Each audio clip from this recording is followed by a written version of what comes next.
Hello to all! Welcome to a new video. As you can see today, I am filming from my home. Just changing some spaces. But the reason is also because due to the Omicron, maybe it's also to keep some social distance, and we have gone back to work from home some days during the week. First of all, I hope that you have started 2022 very well and the year keeps being good for you and your family. The video today is a bit different. Normally I have talked about the purchase of a property in Spain or the acquisition of a property in Spain. But in this case I want to talk and give you some tips in case that you already own a property in Spain and you are considering to sell the property in the next future. Once you have taken the decision and when you start to get help from a very good real estate agency, as many are in my whole country, you should consider the taxes and costs that you will have when you sell a property in Spain. Let's talk about the taxes. When you sell a property in Spain, and always considering that you are non-resident in Spain, that means that you are tax resident in your country, you should consider two different taxes. First of all is capital gains tax. And capital gains tax is an income tax in Spain. And the income tax in Spain, when you sell a property in Spain, you need to declare capital gains at a rate of 19%. And the 19% will be calculated between the acquisition value and the sales value.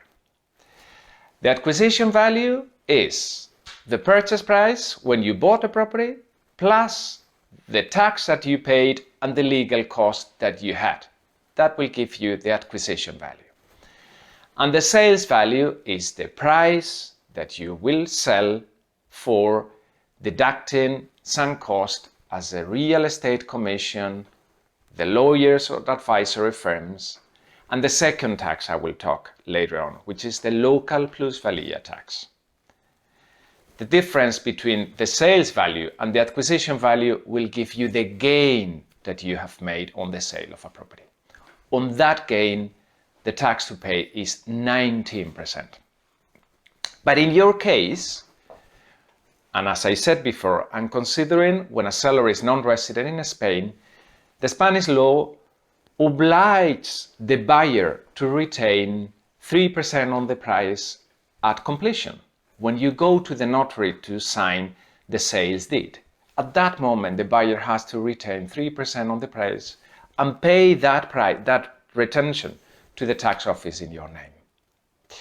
The law gives you 3 months after the sale to make the capital gains tax declaration, and then you will compare the tax that you need to pay, that 19% on the gain, and the 3% retention. If the retention is lower than the real tax, you will have to pay the difference. But if the retention was higher than the real tax that you should pay, you can apply for the refund of the difference to the tax office, which will refund it in some months. Always, if you're updated with the taxes that you needed to pay in Spain before, and if they accept all the values declared. So this is the main tax that you will have to consider, capital gains tax at a rate of 19% on the gain. The second tax is what we call plus valía tax. And plus valía tax is a tax payable to the town hall where the property is located, and it is a similar or a kind of capital gains tax, but based on the cadastral value of the property. If you have watched some of the videos before, I have talked about the cadastro, which is the property registry at the Spanish tax office that gives us the values considered as tax values of our property. The calculation of the plus valía tax is a bit not complicated, but it's based on different rates and standards, and it has been changed in the last months by the Spanish state, and I don't want you to get bored. It's easy to calculate their different webs where you can calculate considering when you bought, the price that you paid for when you bought, the cadastral reference, and when you sell it. It's not that high tax in some cases, but it can be high if you have owned your property for a long time. Good. Taxes: capital gains tax and plusvalía tax. Let's go for the cost. The cost that you will have if you sell your property in Spain. In case you use a real estate agency, it will be their commission. Commissions from real estate agents vary from 3% to 5% of the price, most of the cases, and you must add VAT tax on that commission.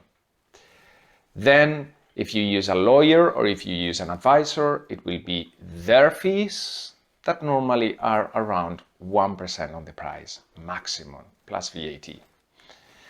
And the third cost that you could consider, which is not very high cost, but is when you sell a property in Spain, you need to provide the buyer with an energy efficiency certificate that confirms the energy status of your property.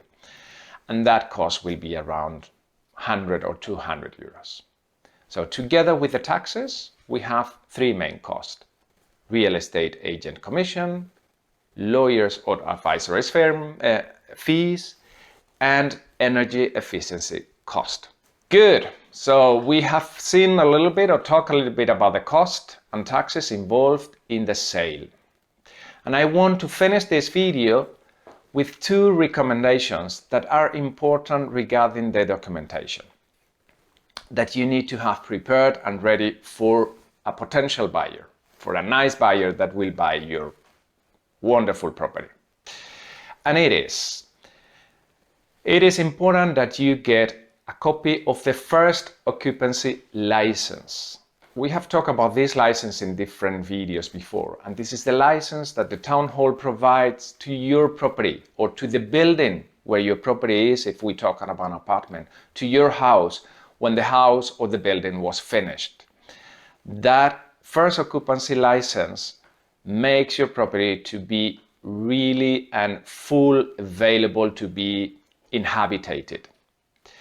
And that is a very important document and required lately by the buyers very much in case that they want later on to rent out their property. So if you have your first occupancy license, provide a copy to the buyer. If you don't have it, check with the town hall how to get it, because it's an important document.